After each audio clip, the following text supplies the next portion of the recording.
Игорь Вуйко, Игорь 800. Большое спасибо, что Правильно. присоединился. Сегодня будем говорить про сварку. Те, кто будут смотреть записи, либо прямо сейчас к нам подсоединятся и будут смотреть. Короче, задавайте вопросы, пишите, будем на них отвечать. Ну и все, сегодня говорим про сварку. Игорь, привет, как дела? Да, привет, Сергей. Отлично.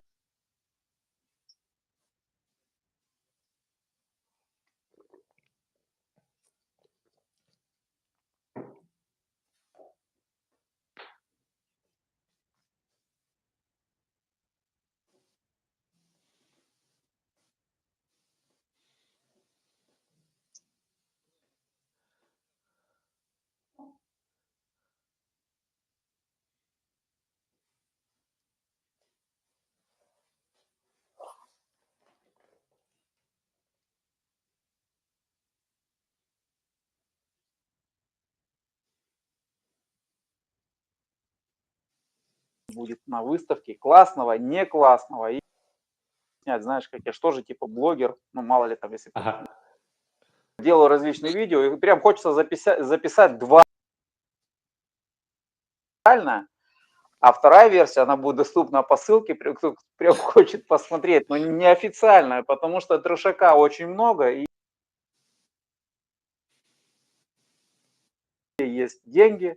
Они такие, блин, а что, ну давай ящик там полуавтоматов каких-то привезли, ну ящик в смысле контейнер, распродалось. О, давай берем, значит, другие. Вот, интересно про выставку, про, может,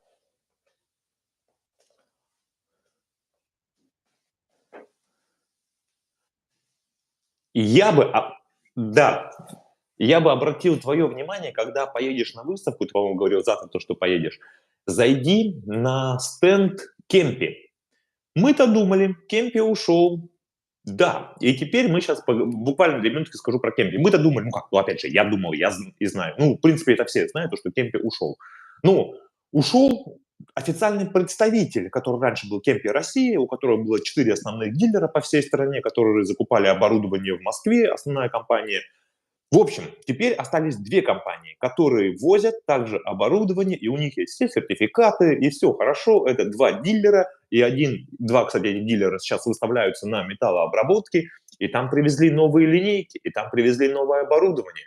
И вот там на 200 ампер, по-моему, полуавтомат с пульсом. В общем, зайди к ним на стенд, ты их увидишь, все, что касается Кемпи. Посмотри, пощупай, потрогай эти аппараты, повари. В общем, там новинки. Мне сегодня обещали присылать фотографии этих аппаратов, ну, чуть попозже их там у себя в группе выложу. Ну, вот мне самому интересно, новинки Кемпи, которые в России многие ждали, и как они говорят, сегодня просто общался опять с компанией, которая сейчас занимается Кемпи, которую там завозит. Ну что, оборудование есть, на складах, я имею в виду Кемпи, запрос большой, даже там и с СНГ обращаются, продают, ну, естественно, цена чуть повыше. Ну, вот, в принципе, такая вот новость про Кемпи. Сам был удивлен. ну это же характер, что ты купил аппарат, а дальше запчастями какие-то вещи, там на собачьих упряжках, там 15 километров там по кругу, как бы, вот, ну, Все правильно говоришь, но что говорит дилер, то, что все есть, все работает, там, и опять же, это вот со слов, что сказали, то и продаю. Как это ну будет все на понятно, самом да. деле, никто не знает. Ну, кемпи, да, здорово, потому что много оборудования, оно как, в принципе, промышленное, и где-то на заводах, там, да, где плюс-минус уже такие большие там цеха, про какие-то объемы по выпуску продукции, все равно как бы кемпи у всех на слуху, Конечно. потому что, ну ты чё, даже их называют, а у меня кемпик стоит, ну показывают полуавтомат какой-то, непонятно, другого производства, но это кемпик, ну типа они там, это кемпи, там, значит, ну гаражники вот эти. Вот, и вот эта история с брендовым оборудованием, как бы, знаешь, в любую, там, у вас есть плохой аппарат, они скажут, да не, чувак, ты что? Да если поломается, мы тебе ночью прибежим, вот только ты купил там за сколько-то там, за миллион этот аппарат, ну тебе его пусконаладку сделали, чуть что-то поменялось, какая-то плата, ну ждите. Или мы сейчас будем проверять, а почему это поломалось, а какая там квалификация вашего персонала, и то есть, ну, начинается вот это вот елозинье. Ну, то есть, не знаю. Раньше, как бы, может быть, проблем не было. Понятно, чем больше предприятий, тем это все скорее было. Но не знаю, посмотрим. Посмотрим, обязательно зайду. Но там еще есть и другие бренды, которые вроде как новинки. Вот. По другим брендам. Да вот сейчас что-то вот вылетело из головы. Сегодня опять кто-то с кем-то созванивался, мне говорили, ну что там, Хугонг будет в следующем году, новые аппараты, у них TSS Evo эти вышли, ну, в принципе, ты их знаешь. С кем еще? Они будут сейчас Хугонг, ну, Ну, ТСС, они будут на этой выставке, да. К о, ним вот, тоже, кстати, зайду, да. отлично, отлично. Что-то сегодня еще было, я уже не помню. По поводу, хотел вспомнить вот такой случай, по поводу ремонта сварочного оборудования. В общем, у нас работал сервисник, Дмитрий Нинартович, привет, сварные гуру. Дмитрий, приветствую. В общем, вспомнил такой случай. У нас работал сервис-инженер, который раньше большое время количество работал в компании Lincoln Electric, Argus. Короче, это та компания, которая раньше оборудование Lincoln завозила. Когда еще завозили там тысячами единицами. Не то, что сейчас там какие-то остатки, там, не знаю, по 10, по 5 полуавтоматов, а когда еще тысячами завозили в Россию. В общем, как там было с ремонтом? Привезли аппарат, допустим, отправили его куда-то на север, и плата сломалась. И как делал сервисник? Он берет, вытаскивает эту плату, берет телефон, снимает на видео, как он болгаркой эту плату пополам пилит, все это отправляет на WhatsApp там, или в другой мессенджер, ну, то есть на завод. Естественно, серийный номер он, как бы, как сказать, до этого там им тоже отправил. И ему там уже самолетом там, через 2-3 дня это уже в Санкт-Петербурге, и потом уже в регионе. Ну, то есть вот так вот работает хорошо отлаженная сервисная компания, сервисная служба. Слушай, ну это знаешь, про что история? Вот то, что ты сейчас описал, почему он распилил болгаркой, это, наверное, скорее всего относится к такой теме, как есть реверсивный инжиниринг. Это когда что-то ты берешь, распиливаешь, по деталькам все это дело разбираешь, и потом ты повторяешь в той же самой, ну, как бы последовательности. То есть тем самым показывается, что ты сейчас сказал, сервисный инженер, это его работа относится не к тому, что он сам программирует потом эти платы, ему просто уже дают готовое решение. Конечно, В конечно, принципе, да, конечно.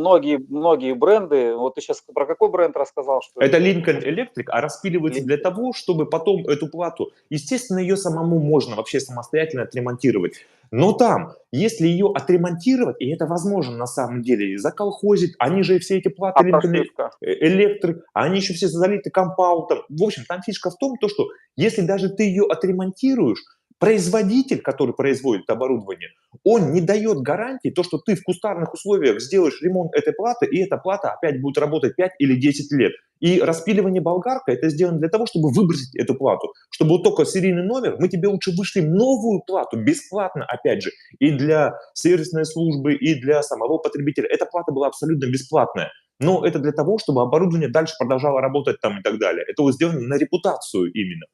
Ну да, ну работать именно в том штатном режиме, в котором там Да, заявляет да, да. производитель, что в течение там гарантийного срока там включил в розетку, выставил режимы, и ты будешь получать один и тот же результат. Сейчас не буду называть бренды, но на них тоже там очень много поснимал обзоров. Бывает такое, что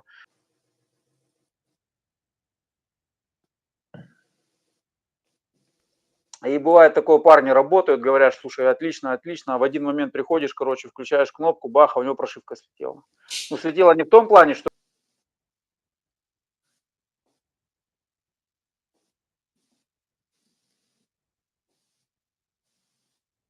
вот и из-за чего это происходит, никто не знает. Все это обратно отсылается, там технари все это дело исправляют, но вот такое. Поэтому оборудованию свойственно ломаться, но только как это на один с этим делом, да, либо же у тебя будет какая-то поддержка в виде даже пускай это у меня такой случай, ну это неоднократная история, наверное, раза 3 было, как ну скидывают телефон из Москвы, говорят, что там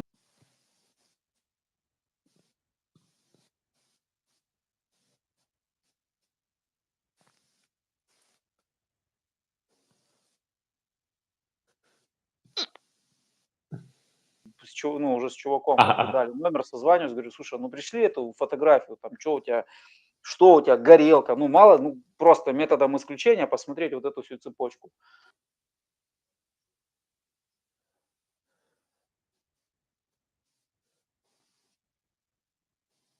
На дуговой сварке у нас прямая Да, полярная, да, да, да. а он по запарке как бы саму горелку в плюсовой разъем, а прищепку на минус.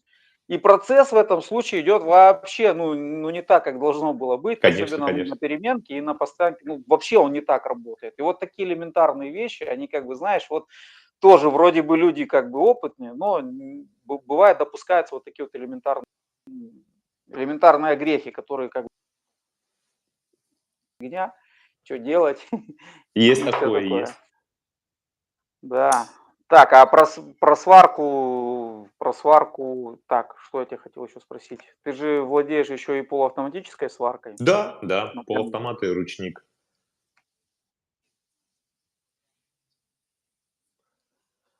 Ну, опять же, синергетика, она и в Африке синергетика. Единственное, что только у синергетики есть несколько поколений. И пум-пум-пум-пум-пум. Хотя, наверное, сейчас уже везде одно поколение осталось. Это вот лет 5 назад, до года, может даже лет 6 назад были там первое поколение, второе поколение. Сейчас у всех примерно все одинаково. Синергетика, единственное, что хочу сказать, синергетика крутая штука, очень-очень удобная, сокращает большое количество времени на настройки, да и в самом деле удобно, ты вообще не паришься и, не знаю, тут даже, мне кажется, бессмысленно сейчас говорить о том, то, что при выборе полуавтомата, там, да, с энергетикой аппарата они стоят чуть подороже, там, буквально. Ну, лучше уж брать полуавтомат именно с энергетикой, чтобы не были танцы с бубнами, с двумя крутилками. Профессионал, он быстренько настроит так, чтобы скорость подачи проволоки, напряжение, чтобы и звук был, там, и струя, и там, брызг, чтобы не было. Но для новичка, да и даже чтобы там профессионалу элементарно время сократить. Короче, я это все говорю к тому, то, что при выборе полуавтомата берите полуавтомат с энергетикой. Они обычно чуть подороже, если мы там говорим про дешевый какой-то сегмент Китай, там, не знаю, на 2000, на 3000, но это гораздо сэкономит ваше время, нервы. Так, гость покинул. О, все, ты тут. У тебя там что-то было обрывание. Не покинул.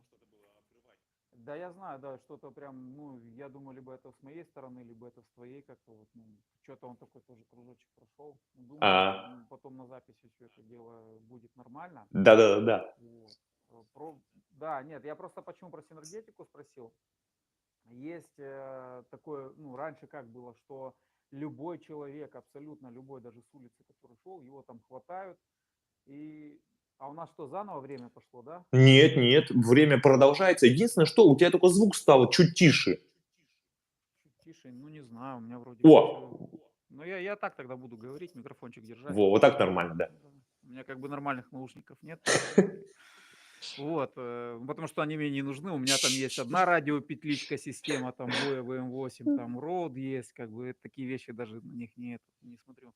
Про синергетику продолжу, что раньше, знаешь, как было, что синергетика это волшебная штука, которая любого человека ты хватаешь с улицы, даешь ему горелку, он одним пальцем нажимает и получает результат, который не будет отличаться от профессионала. Сейчас как бы вот уже начали, как бы, ну, может, это занавес, знаешь, приоткрывается, что нет, друзья, ну, синергетика это, в общем-то, как бы, ну, у нас она своя, у них чуть похуже, как бы, знаешь, вот, ну, просто вот дальше что, какая третья будет ступень вот этих синергетик, всего остального. Тут на самом деле, наверное, и правда, и неправда про то, что ты говоришь. То, что, там, не знаю, я там, допустим, не сварщик, купил первый раз в жизни полуавтомат, там есть энергетика, включил эту кнопку, там, две кнопки, и начал варить. И тут, в самом деле, может получиться офигительно хороший шов, как у профессионала, там, при определенных стечениях обстоятельств, а может вообще ничего не получиться. Это тоже такая палка о двух концах. Ну да, палка о двух концах. И подводя к тому, что вот я недавно тоже там посмотрел, вот Фрониус был, да, сейчас там ушли, это встала Тена, вот, тоже это там твои товарищи, друзья, вот, если Юрий там будет смотреть, интересно тоже, если он присоединится, что он потом по этому поводу расскажет. У них как бы синергетика, насколько я понял, что они ее сами изобретают, ну, то есть они сами эти сварочные кривые там моделируют, записывают, программируют свое оборудование. Ну, для тех, кто не знает, там мало ли кто будет смотреть, синергетика это, в общем-то, некоторые алгоритмы, допустим, мы выбираем по типу свариваемого материала, толщина, там, ну, используемой проволоки, газ, который используется, и по способу там капли переноса и всего такого. Вот. И, в принципе, как бы синергетика-то она удобная, но все равно, возвращаясь к вот этим всем вещам, то есть синергетика это такое объемлющее слово, и оно опять же, как вот знаешь, аргонно-дуговой аппарат, а когда ты уже начинаешь рассматривать, а он на постоянке или на переменке, а что за производитель, а какое ПВ, и вот там вот можно ковырять и доковыриваться до там, таких глубин, что уже сам потом сидишь, путаешься в Ну, на синергетике. самом деле, да, так оно и есть. Опять же, там параметров на полуавтомате не так уж много. Скорость подачи проволоки, напряжение, там, индуктивность, что там еще может быть? Ну, из Различные стандартных сейчас... всего. А? Ну, из основных, которым ты как бы задаешь параметры на дуге, это все. А Да, дальше ты уже как бы а дальше уже подключаем еще микропроцессор для различных модуляций тока, там, для различных амплитуд тока, там, ширины, высоты там, и так далее.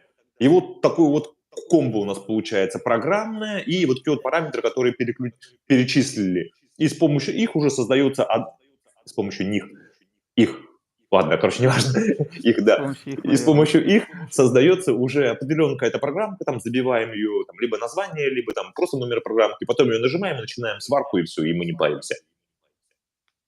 Слушай, а может работать такой случай, вот я сейчас что то посидел, подумал, вот, допустим, в лабораторных условиях, когда парни там задают идеальные условия там, питающей сети, да, которая там 220 вольт, ну, в случае однофазного, уехало у меня устройство, вот это устало оно работать. Так, тогда здесь надо будет держать.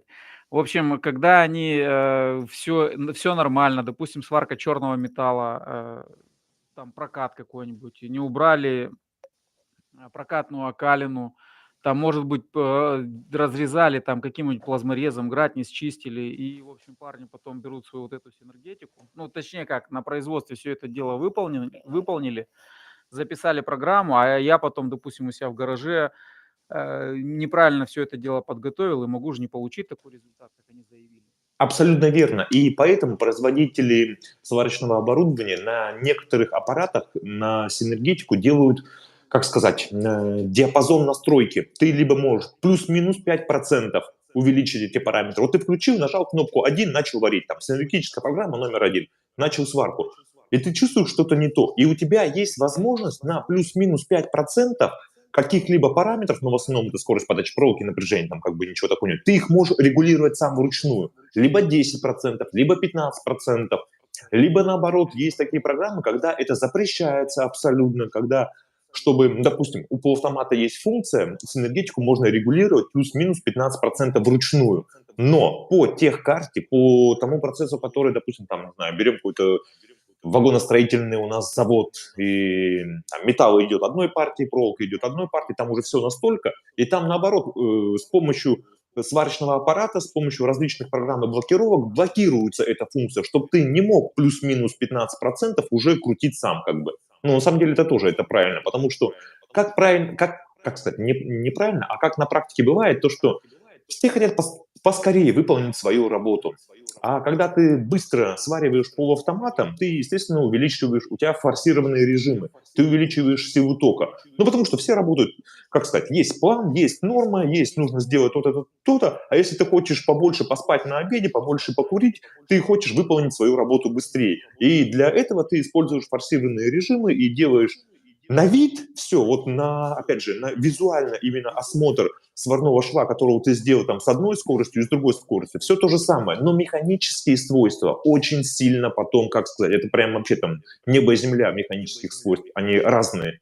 И поэтому, как сказать, в принудительном режиме отключают эту функцию регулировки в ручном режиме с энергетику. Потому что у нас умельцы любят побыстрее все сделать. Ну да, это равносильно, что когда, допустим, ты свариваешь толстые какие, ну, заготовочки, да, там 15-20 миллиметров, там за один проход их заливают, но для того, чтобы как бы залил, да и все, и пошел потом в курилку, там же пацаны собрались, как бы надо потрындеть.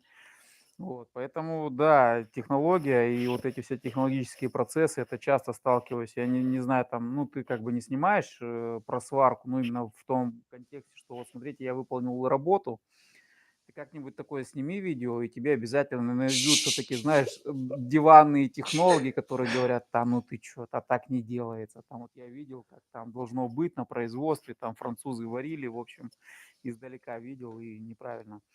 И я говорю: "Слушай, ну вот да, да-да-да". Я хотел буквально секундочку сказать. По-моему, сегодня или вчера видел такую статью в Яндексе, то, что в последнее время в России очень часто взрываются самогонные аппараты, а причина в том, то, что плохие сварщики сваривают эти самогонные аппараты, там низкая квалификация, не используют технологии, ну и там комментарии, да, говножопа, там, варить никто не умеет, ну и так далее. Ну, тут знаешь, какая история? Я просто сам сталкивался с тем, что был у меня такой промежуток, там тоже несколько комплект, ну, не то, что несколько, а прям 2017-18 год тоже там по России комплекты поотсылал, но делал по запросам тех парней, которые как бы не то, что когда, знаешь, остаются там обрезки от ограждений, да, там наделал каких-то там 10-20 этих комплектов и отослал, а именно человек по своим чертежам делает, и я говорю, как бы я сделал, вот ты мне чертежи давай, как бы я по ним сделаю, а что там получится, фиг его знает.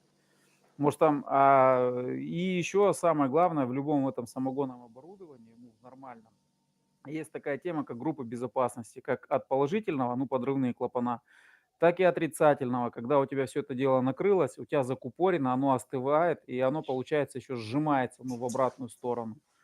Вот, эта вся тема, как бы, знаешь, взрывает, ну, это ж, как бы, ну, как интерпретировать, да, все это дело. Любую новость, как бы, один сказал, второй передал, может, там видео видел где-то в интернете, когда цепочка из людей, и они просто жестами что-то показывают. И до конца доходит Да-да-да-да-да. вообще непонятно, да. Поэтому, блин, да, ну ничего не скажешь, конечно. Ну и сварщиков, рукожопов тоже хватает, не знаю. Может и там, ну их много, их много. Кстати, вопрос такой, Игорь, а ты на какие стенды хочешь прийти на металлообработке? Или, ну, естественно, саму выставку полностью посмотреть? Да, да-да-да, я хочу. Мне очень понравилось, вот как вот, ну, если честно, смотри, вот мы с тобой были на Русвелде, да, 2022. Мне Мгм. понравилось, вот как ты все это дело не то, что за один час показал, вот как я там с Петрухиным пошел и к лазерам, и это. А ты вот как-то разбился, знаешь, тематически именно. Вот он такой стенд. Вот это стенд там, допустим, Тена, вот это стенд там Мегмак или как он там Мегмет. называется, Мегвелл, Мегмет, да. Вот там стенд такой-то, вот там стенд такой-то. То есть на одной выставке, да, действительно, парни выставляются. Вот я сам против того, что, знаешь, как вот один бренд, вот он топовый, а остальное все плохое. Ничего подобного. Я давно это говорил, и вот я хочу заснять примерно так же, как это было у тебя, да, то есть приехать на выставку, какой-то может быть общий план, но целенаправленно обязательно посещу стенды, которые вот интересно, там Тена, ну, на Сибору обязательно зайду. Ну, просто знаешь, как бы к Сиборе я так отношусь, как бы я непосредственно там, и если что-то кому-то интересно, они могут у меня спросить, ну, что там они увидят на выставке. Тем более у ребят контента очень много, Иван там, да, как бы все это дело напилил уже очень много про эти аппараты, поэтому, ну, целенаправленно ехать в Москву, чтобы посмотреть, там, показать про Сибору, этого на канале и так достаточно. Тена, ТСС, со своими хугонгами, ну, просто, ну, вроде как я понял, что они там будут выставляться. И как, знаешь, хочется воочию, у кого будут вот эти демо, ну, чтобы можно было пожужжать на оборудование, хочется посмотреть, потому что на аргонодуговая сварка примерно, она плюс-минус, ну, плюс-минус, она так как бы одинакова. Но в полуавтомате оно уже получается, там разница немножко побольше, даже несмотря, что все говорят, ты что, это же синергетика. Ну, хорошо, синергетика. И, кстати, я знаю, что, ну вот, несколько раз там на пусконаладку 270 Синстара там ездил, и в одном из своих видео я показал, что когда ты его настраиваешь, ты потом свариваешь нержавейку, у тебя ни одна искринка не вылетает. Я аж туда фотоаппарат свой засовывал, ну, вот буквально там сантиметров 25. Ни одной искринки, ну, как бы не вылетает. То есть, ну, можно настроить все это дело прям вот, прям отлично. Хочется попробовать, вот что там еще будет. Вот ты сказал, Кемпи будет. Такая ли это волшебная штука, вот Кемпи, там, новые турецкие, вот эти все бренды, да, сейчас турки, вроде, казалось бы, Китай должен был всех задавить, а тут на тебе, пожалуйста, уже турецкое все это дело. В том году, но я предполагаю, что сейчас, знаешь, опять будет там, смотрите, у нас есть робот, есть роботы, там робот, зачем вам сварщик, возьмите Да-да-да-да-да. робота, он не болеет, ага. Но только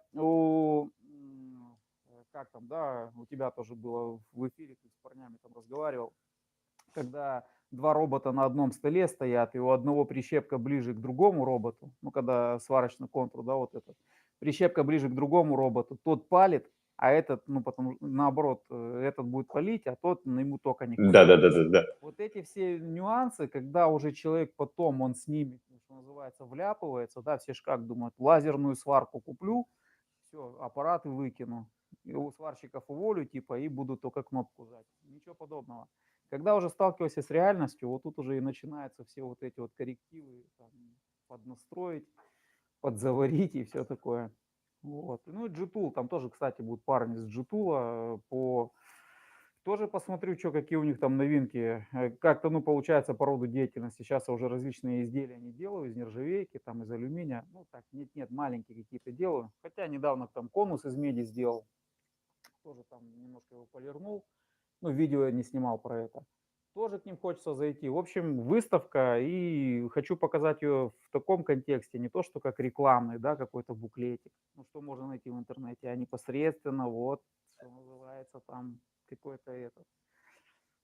Посмотрим. Самому интересно, интересно еще как-то вот и зазнакомиться с различными тоже брендами. Посмотрим, что с этого выйдет. Понял, понял. Ну, круто, на самом деле, тебе завидую, то, что ты поедешь на выставку, я бы тоже хотел съездить. К сожалению, не могу, по различным причинам. На самолет и... Ну, я просто предполагаю, что там будет все одно и то же. Ну вот одно и то же, там ничего не будет меняться. Вот, блин, что показывали в том году, что в этом, ничего не поменяется. Просто другое дело, как бы, ну, я эту тему уже проговаривал с тобой, что производитель таким образом дает возможность испытать свое оборудование. Вот, допустим, технологическое какое-то решение там найти, да, или там специалисты, которые скажут, там, да приносите свои образцы, попробуем. Если реально там помогут, да, там вот там технологии вот эти все, значит, все отлично будет работать этот, ну, оборудование ваше. Так, я там просто, мне одну штуку надо контролировать, я поэтому отвлекаюсь, А, когда выключится, да. И про еще знаешь, что самое немаловажное, как сейчас вот, ну, я всегда это говорил, что сварочный аппарат, это понятно, что если в жизни всего изделия это там процентов 15-20, ну, от всего этого процесса, то что ты должен отрезать, заварить, зашлифовать, еще что-то. В самом сварочном аппарате есть еще продолжение в виде горелок, да, вот там вот горелки различные, там Агни, ПТК, там еще там у различных других производителей много горелок. И немаловажно, да, там вот эти пятно защиты, контакта, всего остального. У тебя может быть аппарат очень хороший, с хорошими горелками, с хорошими редукторами, шлангами, а у тебя элементарно, сейчас покажу, вон там вот у меня стоит баллончик вижу, специальный. вижу, да. Да, специально баллончик такой, он алюминиевый, и там, ну, парни, которые ко мне приезжают, ну, там на обучение, буквально там недавно был на днях, и такой вопрос, когда задают, а что ж такое грязный аргон, как определить? И у меня специально баллон замешан с таким грязным аргоном. Ну, то есть это такая, знаешь, тема, когда пробуют, но он не такой прям грязный, что аж вообще там все шкварчит этот, а он, ну, не даст тебе хорошего качественного результата. Вот в таком баллоне ты когда потом пробуешь, он такой, так вот это как. А то я, блин, кручу, блин, и уже и в настройки начинают крутить, и все такое. И вот из всей твоей цепи, неважно, что это будет за бренд аппарата, если у тебя плохой газ, проходит через плохой редуктор, по плохому шлангу, через там плохую горелку, там с неправильным этим, у тебя, короче, аппарат, он может вообще стоять в стороне ни при чем, такой, блин, типа, я аппарат за миллион, а вы тут не можете ничего. А как у тебя получилось заправить этот маленький баллон? Обычно же на станциях только большие баллоны там Почему? не разрешают маленькие. Ну, нет, слушай, тут знаешь, какая история? Это, скорее всего, где вот эти вот там Москва, там Питер, все вот эти. У нас как бы чем меньше город, тем больше возможностей, скажем так. Но я имею в виду по таким вещам. У меня же там есть, ну, как бы знакомые, ты Ага, понял, да, там, может, такие там. Я говорю, ну, надо аттестовать. Алюминиевый, это вообще с какого-то спасательного жилета, спасательного плота. Был он заполнен азотом, и он алюминиевый. Я, в общем, говорю, давайте там, короче, сделали. Но это все по-честному, там с клеймом, аттестация, все дела, как бы заправил. Это он получается 7-литровый, да, 7-литровый баллончик. Вон там вот у меня есть 2-литровый баллончик. Офигеть. Да, это с дыхательного аппарата, вот этот вот баллончик. Есть в машине, я там покупал, ну, в мастерскую 20-литровые баллоны, но они как бы уже заводские идут. Можно сейчас все сделать. А вот буквально, вот я для видео сейчас тоже там Ага, ага, подготавливаюсь, когда будет полуавтоматом. Был у меня кислородный баллон, ага. вот он, кислородный баллон. Ну, я его сейчас покрасил, он такой культурный, прям здоровский. Тоже 7-литровый, был кислородный. Его там пошел, переаттестовал, перекрутили клапана.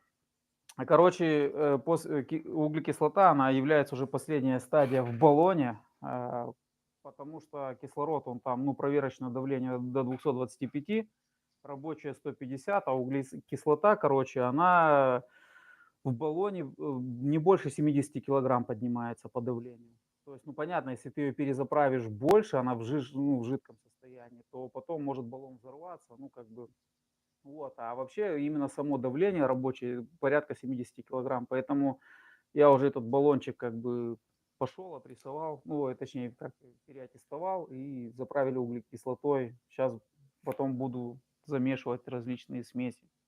Тоже эта тема такая интересная про смеси. И я же как бы с этими ну, заправщиками общаюсь. Я говорю, а как ты делаешь смесь? Он говорит, да как? На глаз, в расчетный, расчетный. Ну, в таком случае, не, у меня есть тоже смесь, вот она стоит 80/20. Ага. Отлично сваривает. Ну, как бы смотри, 98/2 надо. Это нужен еще один баллон. Да. И вот как бы по-хорошему, допустим, с энергетики у Сибора там процентное соотношение На 82/18. 18, да, да. Да, то есть, блин, насколько это критично, да, вот эти все моменты 82/18. А зная, как заправляют наши заправщики, 80/20, ну, это как бы вот где-то там и будет 80/20, там, ну, вот. Поэтому я все-таки, ну, так получилось, что такая вот у меня штука теперь есть. Спасибо ПТК. Классные ребята, молодцы такие.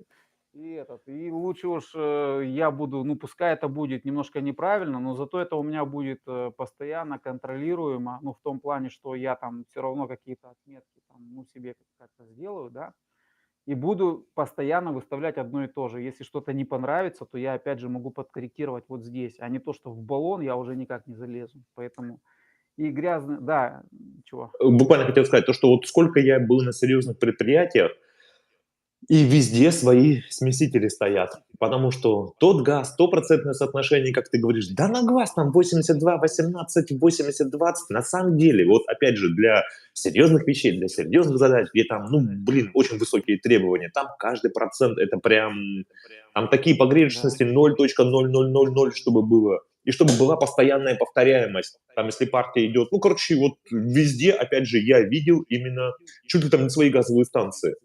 Потому что это очень серьезная штука, газ.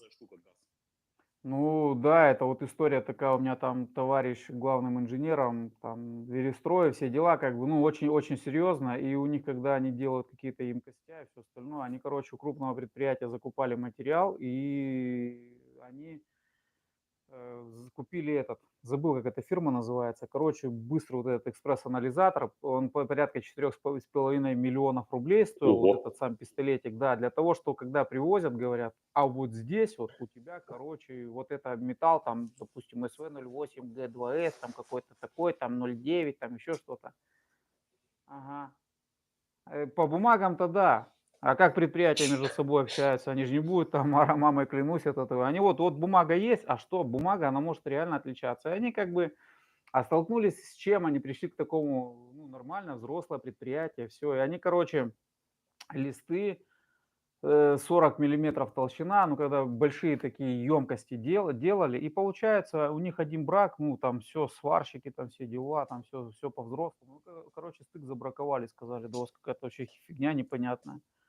Как, что, давай копать. А получилась какая фигня, что в момент, когда эти листы прокатывали на Ага. предприятии, какой-то станок, что-то у него там отвалилось, какая-то что-то там, и оно, короче, ну, туда вклепалось. И получается разница по составу материала, это потом все вылезло, короче, в брак, и хорошо, что вот так, они такие, так, короче, все, по бумагам понятно. И бумаги будут, и наш внутренний контроль. И они, короче, ну, свою лабораторию оснастили еще быстрым экспресс-анализом по различным. Сейчас очень много оборудования. Просто вопрос в том, что, ну, понятно, и вот, ну, как бы на предприятиях-то понятно, там это вся игра в долгую, там большие деньги и все такое, но тут есть, знаешь, как если ты работаешь на результат, у тебя уже цена как бы она на втором месте стоит. А есть вопрос на цену. Вот то, что там смесь 80/20, ну понятно, можно там вообще заморочиться, какие-то там, найти какого-то поставщика, который тебе будет этот баллон там чуть ли там не опломбированный, там Ростест, Нано, там Сколково, там печати, все дела. Тебе привезут, но ты только за это заплатишь, Да-да-да-да-да. вот прям нормально ты заплатишь, а этого никто не хочет делать. Ну, в смысле, как бы переплачивать вот эти все лишние эти средства. Вот. Так, ну сегодня что-то у нас аудитория прям такая опытная, да? Один человек, вопросов, естественно, ни у кого нету. Да-да-да-да, Но, кстати, сегодня прям без вопросов. ну, слушай, это очень здорово, потому что люди работают, не как ты да я, да? А, нет, кстати, у тебя уже время сейчас сколько? У тебя уже там вроде часов 6, да? А у меня часов нету больше, даже если у нас по местному времени в 7 часов начался, сейчас 7:35 получается. Ну, где-то так там, плюс-минус. Ну да, это я тут сижу без 25:04 тут с тобой разговариваю. Ну, ничего страшного. В общем, если у парней у кого-то будут вопросы, они обязательно зададут в комментарии. И на ютубе такого контента, как бы оно просмотра в любом случае не будет набираться из-за того, что как бы правда, да, она никому не нужна, ну, в Да-да-да-да-да. плане того, что там, вот. Так, что еще хотел рассказать? Какие еще новости про сварку? Да, наверное, даже не знаю, что то вот сейчас сегодня столько все крутилось, сейчас что то вот все вылетело из головы. Оно всегда так. Оно даже когда хочется в какой-то конве, да, там провести какой-то, ну, эфир, там проговорить одну тему, вторую, третью, получается, что, ну, не всегда получается из-за того, что вот это вот мир аргонно-дуговой сварки, полуавтоматической, и уж еще примешать сварку электродом, то получается информацию, понимаешь, вот ты чем глубже туда залазишь, залазишь, залазишь, залазишь, залазишь, и потом думаешь, блин, нафиг оно мне это надо было. Вот просто когда, знаешь, вот хочется везде все упростить. Ну, вот как производители, да, они говорят, да что вы паритесь, взяли кнопку, нажали, все получилось. Не надо думать, не надо думать, не думай. Какие у тебя ближайшие видео Вот. выходят? Сегодня у тебя про горелку вышло видео. Мгм. А я специально его сделал пораньше, знаешь, почему выложил? Как бы у меня аудитория, она в основном любит смотреть видео в 20 часов вечера. То есть это должны быть какие-то эфирчики, какая-то польза, там, ну, для них я имею в виду удобство, когда вот он там сидит, там, покушал уже, да, там, с пивком, там, я не знаю, семки, еще что-то такое, там, вот, посмотреть. Не, парни как бы нормально, там, я к этому здоровски отношусь, но у меня не развлекательный контент, мне хочется как бы вот больше, что называется, там, своим опытом каким-то поделиться, там, помочь производителям рассказать, донести до аудитории. И почему именно выложил в 10, сделал доступ с 10 утра, для того, чтобы и у твоей аудитории тоже было. Потому что когда в 8 часов выкладываю я, твоя уже там спит глубоко, там парни, которые, ну, тоже как бы, может быть, хотят посмотреть. Пускай я сейчас, знаешь, я сейчас вообще не буду, ну, стараться обращать внимание как бы на аудиторию не из-за того, что я там не уважаю там свою публику, наоборот, я как бы с парнями нормально общаюсь, конструктивную критику всегда слушаю, реагирую на нее, вот, ну, там отвечаю в комментариях, либо могу какое-то видео заснять. Просто, если ты заметил, как я сейчас снимал, у меня идет многокамерная съемка, Да, кстати, у тебя вообще Голливуд какой-то, я да. охреневаю, серьезно. Тебе нужно какую-то уже свою, не знаю, фирму по сниманию роликов, по снятию вообще видеофильмов, разные камеры, звук, все это, монтаж, все уже какой-то, ну, такой очень-очень высокий, высокое качество всего этого. Да, можно, короче, взять какую-нибудь красивую девочку, ну, к себе там сказать, короче, я тебе буду платить деньги за обзор, а ты будешь, вот я ей текст пишу какой-то, она там такая с полуголыми сисями, там попой где-то наклонилась, а я такой заснял, и просмотры пойдут прям, какая Да-да-да. сварка там. А, кстати, вот я ж тебе говорил, да, мне интересно на выставке посмотреть, какой же производитель будет опять там сварочные аппараты, сиськи, там все дела, там вот, Будут если эта такие. мешанина будет, прям, да, хочется обратить внимание на это все, потому что, блин. Ну, вот, и вот про что и разговор, что кажется, да, вот сварочное оборудование, форма подачи, как это все должно быть. То есть, понимаешь, мне почему там заморочился сейчас вот с этой многокамерной съемкой. Во-первых, это удобно.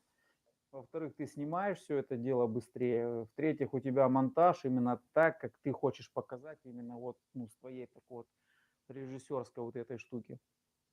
Ну, это я скажу, что, ну, как бы недешево. Я там еще там 2 фотоаппарата сейчас как бы там прикупил. Ну, у тебя охренеть сколько проблем. Вот. Вопрос такой, Игорь. А ты сам монтируешь видеоролики, которые снимаешь? Да. Офигеть. А как ты? Ну, это же времени много. Это, ну, по себе знаю, то, что смонтировать один видеоролик, там, склеить, поставить звук, там, сделать все красиво, это очень-очень долго. Ну, тут я как бы, знаешь, тут у меня наоборот и типа идет по пути упрощения. У меня от съемки, допустим, ну, Мгм. если я куда-то еду, там, допустим, выполняю какую-то работу, потом, ну, вот, короче, 6 часов заснять видео, и потом приехать, смонтировать, выложить, 6 часов у меня занимает. А вот этот ролик, который я сделал, там, ну, он, получается, 3 часа у меня занял всё вместе. Потому что, Офигеть. да, я не снимаю так, что там какой-то сценарий пишу. Ну, то есть я говорю о том, чем я знаю, как бы, ну, в чё я в теме. Я просто включил камеры, определенные ракурсы, которые я уже знаю. Ну, просто, видишь, у меня есть еще немножко насмотренность. Ну, не то, что как насмотренность, это когда я вижу там зарубежных, допустим, ну, людей, там, а посматриваю я в основном не про сварку, а про съемку как раз таки. И вот я смотрю, как они там делают, ну, акценты, да, где-то какие-то ракурсы, вот это интересно там, и пытаюсь себя применить. У меня сейчас все это дело идет на стадии эксперимента. И, как я и говорил, мне бы хотелось бы, да, конечно, чтобы какую-то там материальную составляющую, если на себя какая-то компания сняла бы и сказала бы, слушай, чувак, ну давай, короче, занимайся тем, чем ты занимаешься. Как бы вообще там за житье-бытие не переживай, блин, делай, что ты хочешь, как бы, блин, я бы вообще, просто я сейчас во все это дело, ну, условно вкладываю, как бы, ну, свои средства по большей части. Потому что там накупить этих камер, там, объективов, всего остального, вот это, знаешь, э, когда в описании к видео там, если кто-то хочет помочь Да-да-да-да-да-да. каналу, да, вот реквизиты, блин, не знаю, за все это время, ну, как бы херня это все. А мне один раз перевели, по-моему, нет, даже вру, 2 раза по 100 рублей. Ну и то я снимал шотсы и прям говорил так уже принудительно: "Ребята, там, давайте, прошу вас". И вот за все это время, сколько там, я не знаю, сколько "Ютубу", там, каналу моему лет, 2 раза по 100 рублей, может, даже по 200 рублей, уже не помню. Ну да, в общем, все это дело, оно не работает. И, какая тут история? И вот с этими розыгрышами, которые вот я там, да, Мгм. проводил, публика уже такая, знаешь, типа: "А чё?" Ну, я просто жду комментариев, пока там под горелками скажут: "А чё ты, блин, себе оставишь, что ли?" Ну, как бы да, те вещи, которые мне нравятся, я считаю нужным оставить себе, потому что, ну, чтобы поддерживать свою какую-то вот эту деятельность, я тоже там выезжаю, там делаю, ремонтирую топливные баки, какие-то детальки, там ремонт, восстановление. Естественно, все это не попадает сюда. Там есть еще какие-то, ну, маленькие такие источники, да, пополнения денежных средств. Но вот чем я занимаюсь, я же говорю, я не работаю, я занимаюсь любимым делом. То есть мне, по сути, это реально суета нравится. И сейчас вот там поехать в Москву, как бы, ну, считай это за свои средства. Ну, вот как бы тоже, которые вот мне интересно просветить. Может быть, еще кого-то вот так вот там с кем-то зазнакомиться, как, допустим, там, допустим, Петрухин, если он там будет. Кстати, давно с ним вообще не созванивался, не этот. Если он будет, может, тоже что-нибудь какой-то интерес запишем, контент. Мне кажется, он на Ну, вот, Чеборе будет. вот кто, Петрухин? Да, я помню, последние 2 ролика видел, и он там был с ними, с Чеборы. С ними с Чебора, в смысле, снимал обзор или он будет Ну, прямо на стенде? прям на стенде вроде бы. Ну, хорошо. Нет, я просто, если честно, не знаю, и будет он там. Если будет, обязательно с ним еще что-нибудь запишу, как бы посмотрим. Так, связь нормально все это. Посмотрим, что там будет. Но про Чебору, про Сибору скажу, что как бы там парни, парни все здоровски, нормально делают там, и там как бы, бизнес как бы нормально все идет, все крутится. Кстати, я, по-моему, видел у Чебуры там какой-то механизм новой подачи холодной проволоки, если не ошибаюсь. Что-то такое там для аргондоговой сварки, по-моему. Слушай, пока я во все эти дела не вникал, не влазил, и ты знаешь, если интересно, я потом обязательно все это дело посмотрю, что за холодная подача проволоки. Я считаю, что это немножечко такое, как бы, знаешь, извращение в том плане, что уже есть полуавтомат, а тут как бы обратно идет эволюция, из аргона дугового делают что-то из подобия полуавтомата. Как бы, не знаю. Не знаю, зачем это вообще делают. Как бы, понятно, что там ответственность, там разбрызгивание, там пористость шва, там всего остального на аргона дугового будет меньше. Ну, не готов сейчас вообще. Я как бы не прям такой специалист, чтобы там однозначно сказать там про вот эти все процессы, про аргонно-дуговой, там с подачей проволоки, и где она применяется именно в моих условиях. Ну, кстати, да, в России я вообще очень-очень мало видел таких установок, и чтобы они работали где-то на производствах, это что-то, ну, там, не знаю, и по единицам, наверное, могу перечислить, там, и производителей, и где я сам видел, где это применяли. На больших производствах, вот ты знаешь, когда вот реально показывают, реально производственную тему, вот реально, да, какие-то там заводы, цеха, все остальное, оно очень далеко от выставочных вот каких-то Да. штук. Вот очень далеко. И вот как бы понятно, что, знаешь, как бы ожидание, реальность, вот эти все картинки, такое себе как бы. Вот очень, очень такое себе. И самое главное, что недооценен был рынок, некоторыми производителями, это именно сегмент, который вот там гаражное какое-то производство, там частного, там подворья какого-то. И вот там, да, там и основной заработок, и все остальное. А в плане давать какое-то решение, понимаешь, вот еще культура производства. Нет, конечно, есть там предприятия, у которых там полностью все оснащено, там лазерная резка, там станки, роботы, все дела, там, но у них и без этого все здорово, круто, и как бы брать непроверенных новых каких-то поставщиков, там оборудования тоже вопрос, будут они этим заниматься или нет.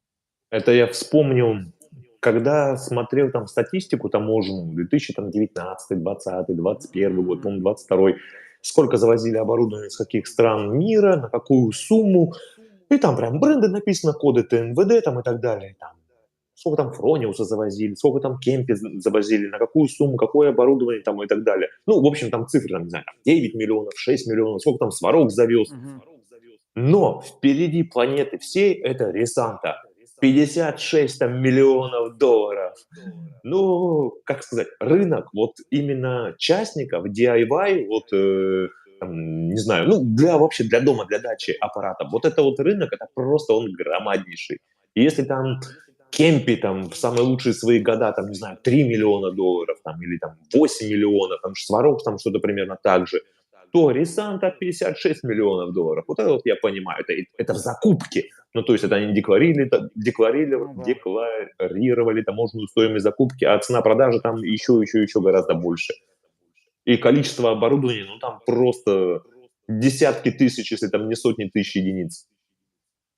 Ну, смотри, да, про Ресанту я скажу, что она в любой пирожковой, условно, как бы, да, там продается, там в Леруа Мерленах, в Бау-центрах, во всех этих, может, какие-то у вас по-другому называются, хозяйственные вот такие магазины, в которых ты можешь прийти, все купить, и там будут эти аппараты тоже. А, Не только частный сектор, вот у меня там товарищи тоже сварные как бы есть, он говорит, приезжаешь куда-то на объект, они тянут там какую-то, там нитки, да, вот трубу какую-то Мгм, мгм. тянут и говорит, чем работаете? Линкольны? Он, да, да, Линкольны, бля. Открывает ангар, а там как бы эти ресанты, короче, в одном углу, они вот так вот свалены просто, сгоревшие, да, как бы там их вот так вот берешь за провода, там, не знаю, там можно что-то слепить из них. А с другой стороны лежат как бы целенькие. Вот эти САИ 190 ПН, что-то, ну, короче, вот Да-да-да-да-да-да. эти вот как бы обычные, ну, ручники, как бы вот эта тема, наверное, самая вот, говорит, вот их прям просто завозят ящиками, вот прям вот завозят на какой-то объект. Ну, понятно, что они потом с объекта куда-то на Авито расходятся, потому что там кто сидит на закупе, там как-то он мотивирован всем этим делом, чтобы сделали выбор именно там в эту сторону. Поэтому не все предприятия, точнее как, вот у Ресанты конкретно, да, не только там за счет частников, но еще и тоже там бывает подкидывают с производств различных электроды. К сожалению, как сказать, с экономика наша там не идет вверх, а экономика наша и все чаще и чаще, наверное, будем встречать на производствах более дешевый, более дешевый сегмент оборудования китайское. Ну Это будет. да, но тут, блин, тут я не знаю, это вообще тема, знаешь, извечные такие разговоры, наконец-таки мне всё это дело. Батарейки у меня хватило на 52 минуты, просто надо было, интересно, когда выключится. Вот, вся эта история про там качество, про ответственность, про все дела, если бы у нас каждый бы отвечал за что-то сделанное, ну я имею в виду там, да, какой-то результат бы там ты бы сделал что-то, да, какое ты оборудование использовал, почему там экономическое обоснование там какое-то было тогда, или ответственность, почему вы купили именно столько, или вот этого, или когда вы купили, а куда оно потом делось. Было бы, наверное, мне кажется, немножко поинтереснее. Но к этому все равно все идет в плане ответственности за Последнее, результаты. последнее, что я встречал, более-менее такие нормальные расчеты, это сварка металлоконструкций, обыкновенных балок, там больших, длинных, чернуха там и Мгм. так далее. И преимущество двойного пульса по сравнению с энергетикой и с линейным режимом. И вот преимущество двойного пульса при использовании двойного пульса на сварке металлоконструкции, в общем, там по цифрам, если все посмотреть, все рассчитать, короче, ну, блин, это очень-очень выгодно вообще. И покупать именно полуавтоматы, там, 300 ампер, 500 ампер, с функцией двойного пульса и сваривать эти металлоконструкции на двойном пульсе. Вот так вот. Так, вот у меня связь там пропала у тебя часть. Ты говоришь, что двойной пульс, как бы он получше будет, но тут еще знаешь, какая есть тема, так, что связь Так, нормально? раз, да, нормально, нормально, все. Ага, вот, сейчас нормально. Я говорю, что ну, половину вопроса я потом не слышал. Это был вопрос или ты просто как Не, сказал? это просто утверждение, то, что сварка двойного пульса, и у нас к этому приходит на самом деле, если раньше, там, не знаю, про металлоконструкции, ну, все говорили, да вот у меня есть ВДУшка, либо старый ПДГО какой-нибудь, либо еще что-нибудь. Чем металлоконструкции либо вообще ручной дуговой сваркой будем сваривать, либо там, если условия позволяют каким-нибудь полуавтоматом там 30-летней давности. Это все здорово, все классно, но технологии идут вперед, все-таки экономика берет свое, эффективность. И если использовать, опять же, сварку двойного пульса при сварке там, металлоконструкциях, то в перспективе, да, там даже, по-моему, что-то год, что ли, или полгода, я помню, там какое-то экономическое обоснование было даже по времени, то есть когда оборудование уже окупается, и когда там, вот, как сказать, начинается экономия по Мгм. сравнению с простым линейным режимом. Ну да, это же история такая, экономика это не история про экономию средств, да, а экономика это, ну, допустим, грубо говоря, там где-то ливни прошли там в какой-то китайской провинции, они, короче, знают, подожди, все, сезон дождей, блин, так, для риса вроде хорошо, там какую-то пшеницу мы не сделаем, так, и поставки там в следующем году на май мы, короче, будем немножко... Вот эта история ровно про это, то есть у нас, мне кажется, на предприятиях немножко по-другому все это дело. Ну, знаешь, как вот с другой стороны считается. То есть мы сейчас купим за миллион, так, ага, с этого миллиона, короче, там процентов пойдет этому, это этому. То есть там никто не считает, когда оно окупится, сколько мы там, допустим, используя режим двойного пульса при формировании правильной там, ну, валик, да, усиления, там, катеты, шматиты, сколько мы сэкономим проволоки, там, грубо говоря, там, на квалифицированном персонале мы там будем, заплатим ему немножко больше зарплаты, да, чем, допустим, менее квалифицированному. он нам сэкономит там, допустим, в месяц будет экономить там 3 катушки там какой-нибудь нержавейки. Ну, то есть эти все вещи никто, блин, не считает, да. Ну, не потому что, там глупость или еще что-то. Могут рассчитать. У нас, допустим, там сильные инженеры, там у нас можно все это делать. Просто, ну, допустим, завтра можно проснуться, там, и доллар будет по 200 стоить, да. Да-да-да-да-да. И вся твоя лавочка с твоими там вещами, она, ну, как бы, ну, больше, знаешь, как вот по большей части у нас вот так вот одним днем, как бы вот так вот схватил, донес и там съел нормально, не съел, ну, завтра будет день, будет пища. Поэтому, да, такие дела. В интересное время живем. Поэтому у нас, Ну, кстати, ну, опять же, по поводу там сварочного оборудования, по поводу наценок, кто сколько там, не знаю, какую наценку делает там привезти аппарат с Китая за $100, продают его там за 300, за $500, за $400. И опять же, все от бизнес-плана. Кто-то хочет деньги сегодня, кто-то хочет деньги завтра, а кто-то хочет, чтобы компания работала через 10 лет, и у нее были средства, силы, репутация и так далее. ну да, да. Ну, ну, видишь, как репутация, вот про Кемпи, там, ты же вроде как от тебя, да, я слышал, что кто занимался Кемпи, Наталья, как она там, инфобизнесом, да, Евгений Николаевна, Ирина Николаевна, да? Они сейчас другим и, занялись, да, другой, как сказать, она перешла в другую компанию работать и завезли свое китайское оборудование. Ну, то есть заводское китайское оборудование. ну, я его как бы тоже там посмотрел, в общем. Почему дальше не захотели с Кемпи? Или Кемпи с ними не захотел? Так Кемпи же написала там такое большое-большое письмо, как сказать, о том, то, что все, работать с Россией больше не будем. Не, ну ты же говоришь, на выставке они сейчас будут. Ну, там, как сказать, Как есть. Э, ну, там, Microsoft тоже из России ушел. Там. И почему-то у нас у всех на компьютерах Microsoft. Там, Mercedes тоже из России ушел. Но почему-то Mercedes в России сейчас все больше и больше. Там, различных модификаций, Понятно. вариантов и так далее. Там, что еще? Ну, там, айфоны тоже не продаются. Там, Apple ушел из России. Но почему-то у всех у нас телефоны Apple. Ну, там, не у всех, конечно, а у многих. И тут то же М, самое с Кемпи. ну, понятно. В целом понятно, в общем. Все как Почему обычно. там с ними не это. Да, все как обычно. Блин, и по-честному и не скажешь, да, в прямом эфире. Да я думаю, так все понимают. Ты чё, блин. Опять же, когда Кемпи уходил из России, Россия номер один была рынок для Кемпи. То, что они в Европу продавали сварочное оборудование, это было несопоставимо с теми поставками, которые поставлялись в Россию. Россия была номер один.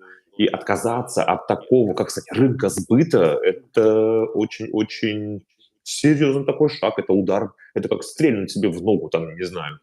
Это серьезная штука. Они там, опять же, в Европе очень много, большая конкуренция среди европейских брендов. Как такового Китая там мало, потому что местное законодательство ЕС ограничивает. Ну, то есть можно теоретически привезти сварочный аппарат с Китая, только он в Европе будет стоить столько же, сколько там тот же самый там EVM, Fronius, Кемпи, там какой-нибудь Лорч и так далее. Ну, то есть не совсем это выгодно. В Европе все сделано для того, чтобы поддерживать местных производителей там, Мгм. итальянских, немецких, австрийских, там, французских, из Дании. Ну, то есть там, как сказать, дофига крутых производителей, которые между собой уже бьются. И доля Кемпи в европейском сегменте, она, ну, очень-очень маленькая. Там, как бы, мало кто знает вообще фактически про Кемпи. Ну Вот да. Россия, да, СНГ, да, а Европа нет. Ну, так же и Китай делает, что у них там беспошлиные вот эти вывозы, ввозы, что они там делают. То есть, ну, как бы поддерживают местных своих вот этих производителей. Пожалуйста, делайте, развивайтесь. Поэтому у них такой большой скачок.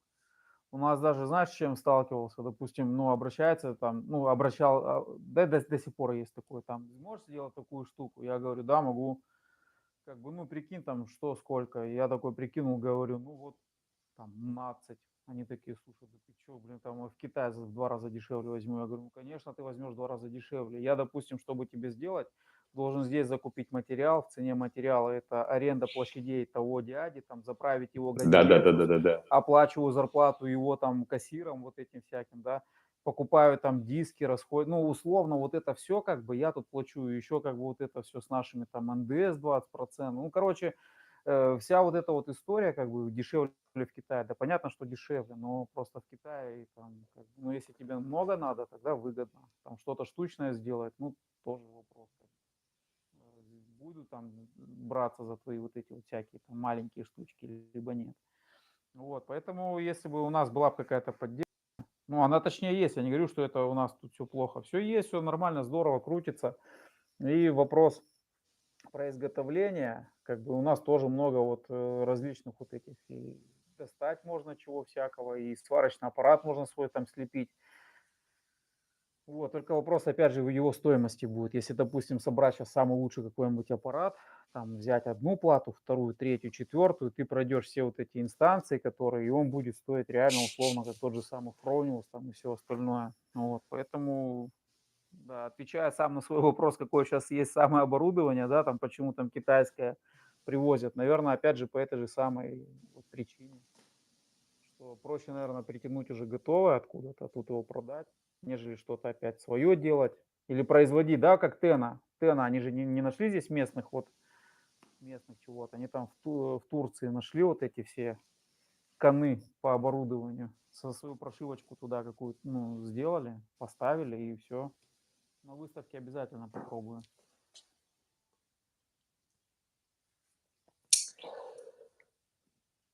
Ну что, Игорь, Да, будем наверное, надо прощаться. закругляться. Да, Будем. будем. Тебе И что? желаю классно съездить на выставку, все посмотреть. Обязательно буду смотреть твои ролики, снимая, как ты говоришь, два ролика. Один официальный, другой интересный. Ну и ладно, я шучу, и оба будут интересны. Второй честный будет. Да-да-да, второй честный будет. Сразу же буду ждать второй. Да, хотя и первый, конечно, Ну, тоже он будет, интересно. да, доступен. Ну, блин, есть такая задумка, вот прям хочется сделать, а лучше надо сделать, как бы вот снять, как вот один такой общий, типа, второй так разбить по брендам. Интересно тоже вот именно как ты, я же еще раз повторюсь, как вначале сказал, что вот ты снял там, допустим, это такой-то стенд, привезли вот это, там смотришь, что менеджер об этом говорит, ну, как у разного производителя, там каждый рассказывали за свое. Примерно, ну, если так поделить, примерно одно и то же все и говорили. Неважно, менялось только название бренда, а Да-да-да-да. информация у всех была одинаковая. Вот, и там разбит на несколько частей. И вот один из них хочется снять, вот знаешь, вот что называется, по-честному, потому что я еду туда просто, ну, никто меня туда не приглашает. Ну, я имею в виду прямо вот приглашение, это когда там говорят, ой, вот там на тебе дорогу, на тебе это, приходи к нам на стенд, мы тебя там озолотим, ты вот там что-нибудь. Еду туда как именно сам, и будет именно снято, опять, знаешь, как выставка металлообработка глазами аргонщика. Знаешь, как бы я, вот, я знаю, что я там увижу. Робосеки, лазерганы, короче, там будут еще какие-то бренды, там тети красивые, с сисями там будут. Сварка, сварка, там еще что-нибудь такое. Вот, поэтому обязательно будет такая версия без цензуры. Как бы, знаешь, там, и чё мы тут увидели. Да-да-да. Так что, так что такие дела. Спасибо тебе большое за сегодняшний эфир. Подписчики, кто смотрел, кто будет смотреть, задавайте вопросы, будем отвечать. Следующий эфир проводим у Игоря, примерно там через неделю. Как раз вот про выставку и расскажешь. Да, будет обязательно. Ладно, Хорошо, да? все, всем Да, пока. всем Пока, пока. Сергей. Обязательно еще повторим как-нибудь. Да, да, хорошо. Так, как тут Да. выключить?